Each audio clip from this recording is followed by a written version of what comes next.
Good morning, ministers, CEOs, chefs, journalists, food enthusiasts, ladies and gentlemen. Welcome to the third edition of World Food Summit, Better Food for More People. It is a pleasure to be here, and it is a pleasure to see so many of you from all around the world gathered here today. It is a joyful occasion with focus on a subject that is very dear to me, food. But it's also a serious occasion because when it comes to both food consumption and food production, we are facing enormous global challenges that call for global solutions. Today, more than 800 million people live in hunger, while more than 2 billion people are overweight or obese. This truly is the paradox of our time. But our food is not only unequally distributed. Every year, almost 1/3 of all food produced is either lost or wasted. And we have to stop that as well, especially since we live on a globe with limited resources. As patron of this summit, I urge that we use this summit to work together to address the global food challenges. But first and foremost, every one of us must start by looking at our everyday lives and surroundings. We all have to be role models for our younger generation. In my house, every now and then, my children have to empty the fridge before buying new food. And that means that I sometimes have to be the strict and unpopular parent, but I believe that the best parents are. We have to educate all our children to eat and consume food with modesty, because science shows that it is during childhood that every person's health and food habits are formed for the rest of their life. We can all do a difference if we have the right tools, the knowledge, and the skills. Therefore, we must work to ensure that all children are given the possibility to live a life with a healthy diet, with the ability to cook for themselves, and the knowledge of the globe's limitations. I know that from where we stand today, this dream sounds less realistic than Denmark winning the World Cup in soccer against France. But nevertheless, it should be our aim. I would like to end by thanking all of you for coming here today. By working together, we can create a joint movement and hopefully a sustainable world for the sake of our children. But a lot has to change if we are to ensure better food for more people. Thank you for listening.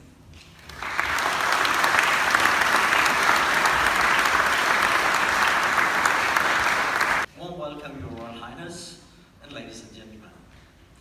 As a young boy, growing up in a small island called Samsø in the middle of Denmark, I spent quite a few summers under the sun with dirt on my hands, planting and harvesting the potatoes that made Samsø famous.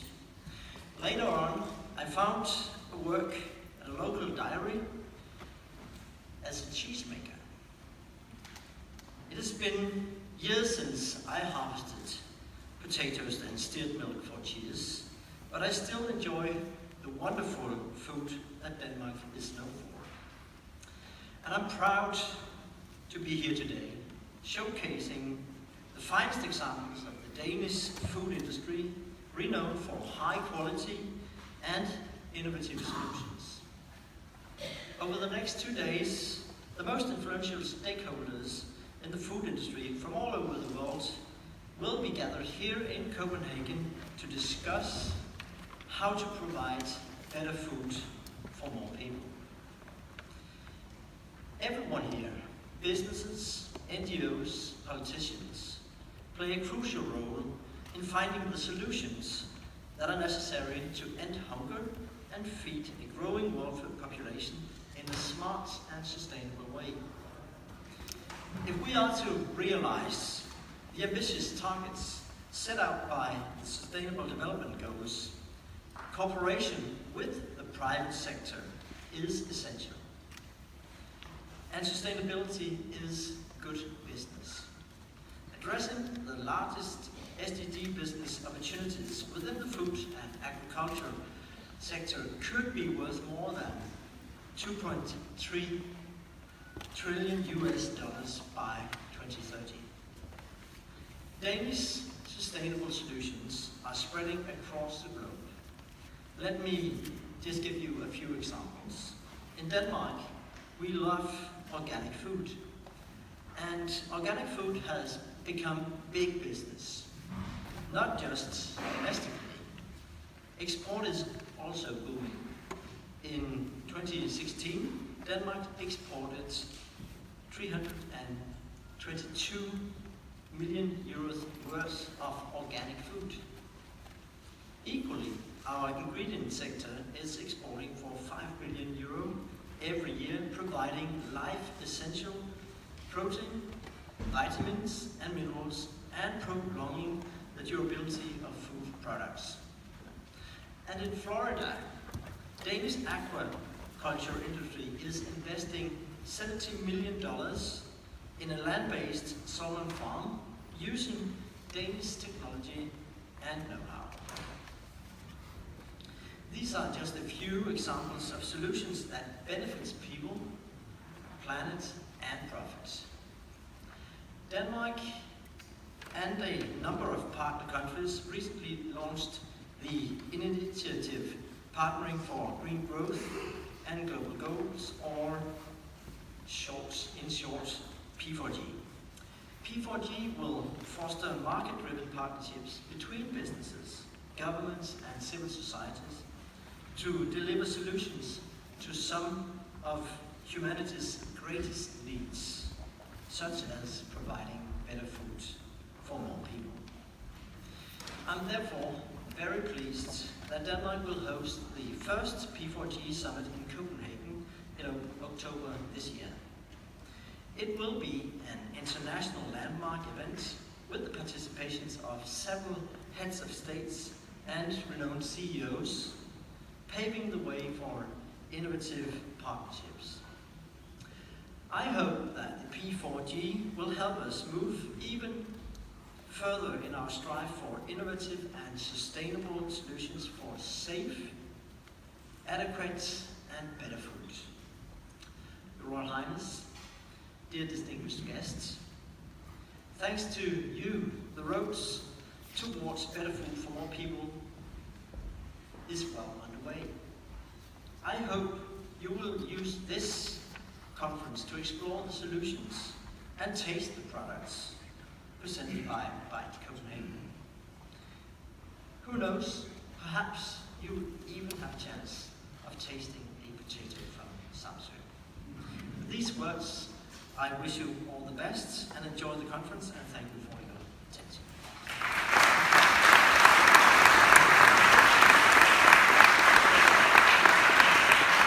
Thank you very much to the Foreign Minister of Denmark.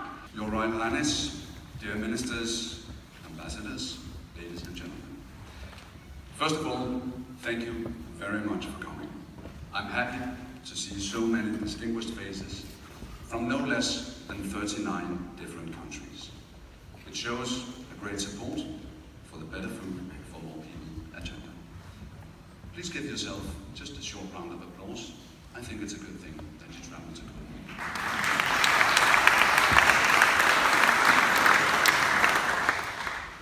That was brief. Good.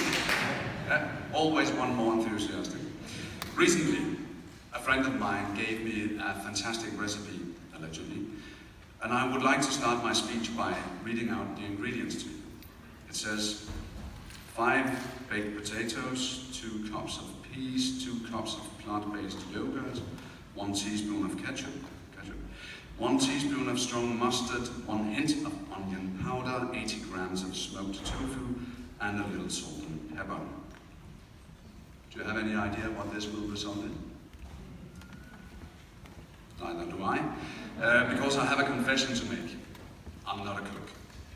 I'm not the best cook. It's not that I'm horrible, not at all, but none of our fantastic Danish Michelin restaurant would ever hire me, and I'm not sure that I should blame them. Actually, I'm probably what you would call standard at cooking, just like most of the world's many inhabitants.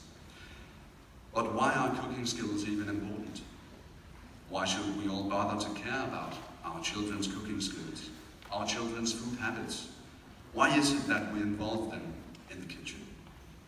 Well, because in gastronomy lies serious answers to global challenges. Culinary skills, knowledge about nutrition, food safety, and origins of the food we eat are paramount in safeguarding our common resources. How can a child who has never seen or tried a potato peeler have any critical approach to a potato chip? This is what Better Food for More People is also about. The summit lingo, you always have this kind of lingo, refers to this as democratization of gastronomy. This is not about voting what we're having for dinner, I was told. It is the expression of a wish to spread knowledge and cooking skills in order to change global food production, in order to change global food consumption. In 2016 and 2017, the summit was a high-level event only. This year, the summit also has a parallel conference in the Bella Center, open for everyone to participate. That's very important. It's important to me, because what we discuss here concerns everyone. Everyone who cooks, everyone who eats, everyone who lives on this planet of ours today. Therefore, my vision for this is that better food for more people will not be a closed session just for us who are politicians, business leaders, scientists, top chefs. It should be, well, by the people, for the people. But how can we achieve our goals? Today, more than 50% of the global population, they live in cities. And if current trends continue, this percentage will have risen to 2/3 in 2050. This offers opportunities, but it also poses huge challenges, not least when it comes to the safety, the health, and environmental issues. Gastronomy is one way to raise awareness, but it cannot stand alone. Everybody cannot become a great chef, but we can learn from every great chef. Therefore, we must also reckon that good, healthy food can and should be mass-produced. That underlines a great responsibility for governments, food companies, and other influencers to promote cheap, healthy choices and to develop sustainable mass-produced food and lower food waste in this process. To address all of this, our 4 summit themes are food safety, better information, food heritage, and prevention of food loss. Those 4 themes equal global challenges which we are here to address. And this year, as mentioned before, it is a time for action. Therefore, I myself am going to sign 3 commitments with ministers and ambassadors today. The commitments will be about information and nutrition, about food waste, about food safety. And they will establish cooperation between partner countries on fostering local solutions and public-private partnerships. It may sound very ambitious. It is very ambitious, because the agreements I have in mind will help convert our discussion into real action towards our common goal, which is, in case you forgot, better food for more people. At this year's summit, we're also looking for opportunities to strengthen the ties between organizations and companies to achieve as much influence as possible. I'm very enthusiastic about the new partnerships, and I hope that you all will consider joining them. So, to round off, as I have confessed, I'm not a top chef. Probably, if you ask my children, I'm not even a good chef. But I will do my best to at least be a good host for these few days when you are here at the summit. You represent some of the world's best brains when it comes to the challenges we face. Others of you are politicians as me. Together, I hope we can develop solutions that can help us achieve the United Nations Sustainable Development Goals. Last but not least, to achieve better food for even more people. Thank you.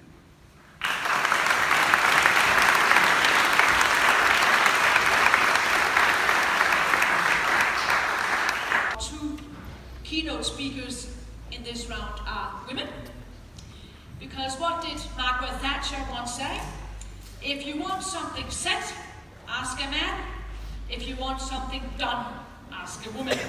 Badal is not only a minister of food processing industries in India, but also a successful businesswoman and founder of a school for street children. Your Highness, Princess Mary, Mr. Jacob, ladies and gentlemen, a very good morning to all of you. I bring you good wishes all the way from my country back home, India. It's indeed a pleasure to be here. I've just got in 2 hours ago, and I'm sorry if I sound a little groggy, and it's been a long journey getting here overnight. It's my second visit here, and always a pleasure coming to Denmark, the country which is a pioneer in the food sector. So when we talk about food, you have to talk about Denmark, which is doing excellent work in the world.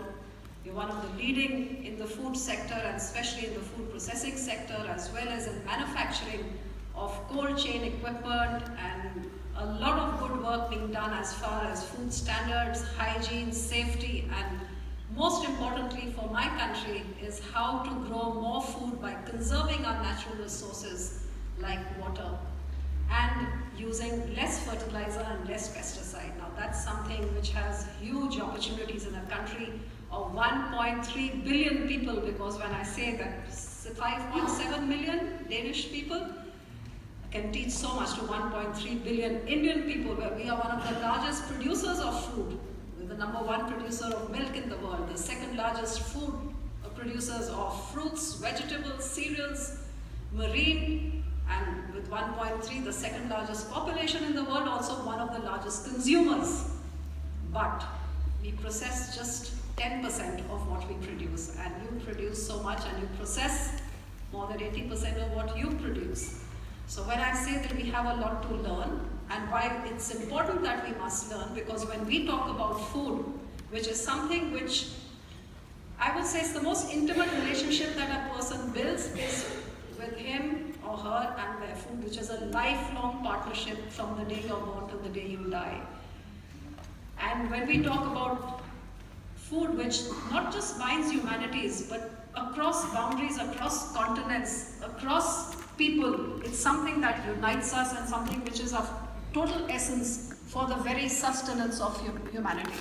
And that's why when I talk about populations, when I say that in my country we have millions that sleep hungry, millions that go to bed without food despite being one of the largest producers of food, because we have really high wastages at our harvest, our transportation and our storage level.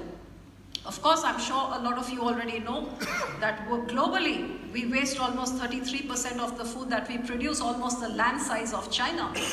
And if you look at the value of that, which is about $940 million, which may be the GDP of some of our smaller nations. And when we talk about 2050, where the world population is going to be over 950 billion people, the land is shrinking. I look at my own country, and every time I go back to my constituency where there was a green field, because I come from one of the states called Punjab, which is just 2% of the land size of India.